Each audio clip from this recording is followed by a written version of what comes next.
It's a GoPro. Hi. Hello. Say hello to the future, Sean. Fisheries! Oh, man. I've never seen this live. All right, Andy, your turn. So on this trip, we have 10 people, and we will camp for 5 nights, and that's 5. And then we'll have how many days? There's 3 teams, so that's 15 survey days, with a total of averaging about 250 feet per day. We should break 130 miles, and the human caterpillar knows all. Are we getting ready to go in? Oh yeah. Does anyone believe we're actually ready? No, it's only 1:45. So. Let's do the checklist again. We're going to go in a cave. In a cave. We're going to go in for up to 6 days, maybe. We'll see what happens. Cave suit for you too, huh? It's really 5.5. Yeah, well, like it's kind of like cave pants, though. See? Yeah. I expect to not be using it like during the day. Yeah. I brought shorts. Are you going to sleep in it? Maybe. If I have to shiver bivvy somewhere, yes. Are you ready? Are you ready? You look ready. You look very ready. I am so ready to go to the entrance of the cave and then come back. Why do you need to go through all the suffering? That what? Wait a minute! I didn't know that was a possibility. Is that an option? Is that something I can do? Sometimes it is. Okay, you take up the rear. And everybody grab a buddy. Okay. How do you know about red versus blue?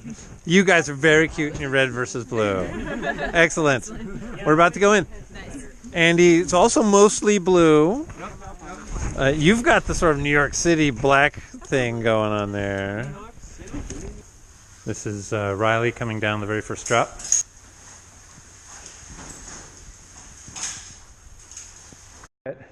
All right, so we're caving along, all innocent, and I don't know if there's enough light to see it, but Sean has developed a sweat heart on his chest. So you can see how big Sean's heart is. It's really big. There it is. Will you be my sweat heart, Sean? But does he know how to use it?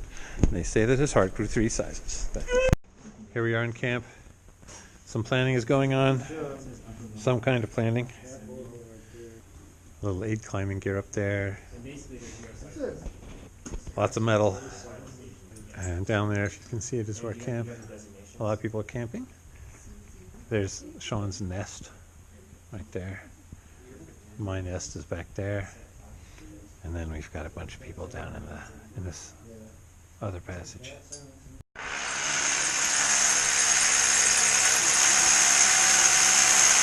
This one's gonna get fucking muddy anyway. There's nothing we can do about it.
It's 2018. We're in Fisher Ridge for the New Year's Eve Festival of Suffering.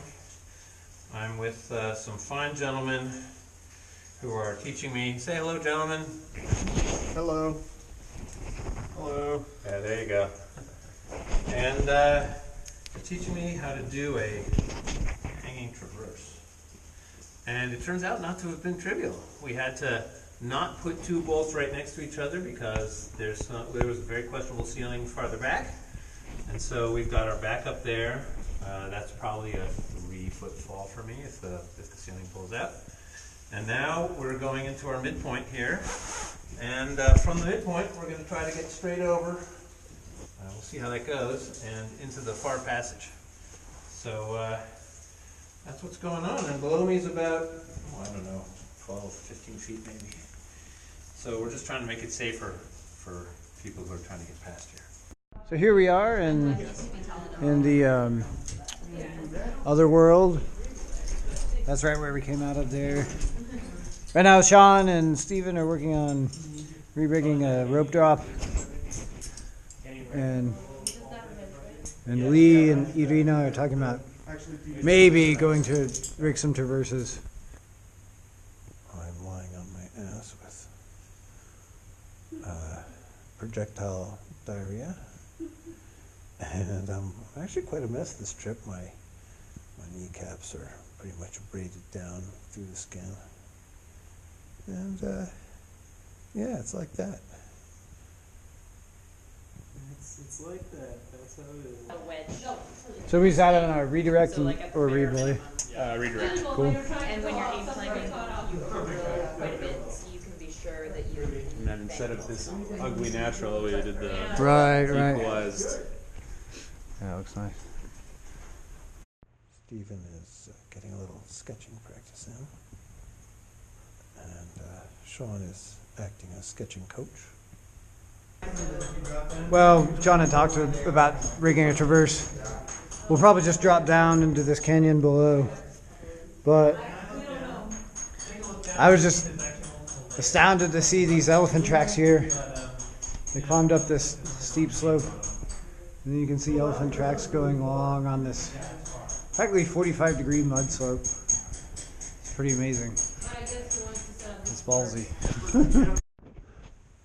So this is what our final working day of the expedition looks like. Last night we dropped a Darren drum so that it was like dropping the ball.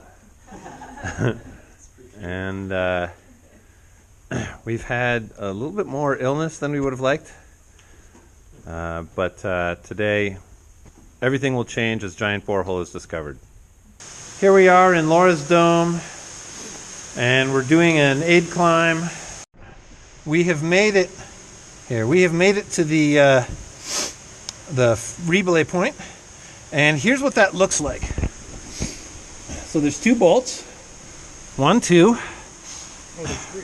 Oh, there's a third one down there, and they're holding a number of things. The 2 bolts are holding this this bunny ears, which is what we just climbed up right here. One's holding me in 1, 2, 3 spots. Lee is also on the line in a couple spots. And we've got a bag. This is our dynamic rope bag. This is our static rope bag. And then down here is my, gosh, I got hungry, I need an apple bag. And we'll soon be sending a bunch of stuff up to Lee, including this gear bag, this blue bag here. And Lee looks like a hardware store for sure right now. Here, move your arm up a sec. Okay, so we've got anchors. We've got a ton of quick draws. Even what's all this down here, Lee? These are some slings. There's some hooks, and these are tricams. Oh, very nice, very And fancy. this is a threading tool to get behind, like the thread slings behind things. Awesome. And tell me a little bit about this baby. Now that's for like a ledge or like a crack you can fit it into. So, or you can put this in a drilled hole also. So one of the techniques Lee will be using as he goes up is to drill a shallow hole and hook it so that he can get a greater extension to the next drill point. And tell me the name of that. It's called a bat hook. The bat hook. So a short hole, you bat hook in, and that gives you greater arm extension. Yeah. And that's it. That's where we're at right now, ladies and gentlemen.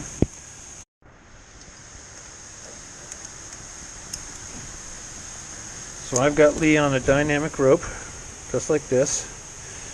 But the truth is he's hanging from other things than me. Still, I'm belaying him, and he's drilling the first hole. You got to think about how it all works.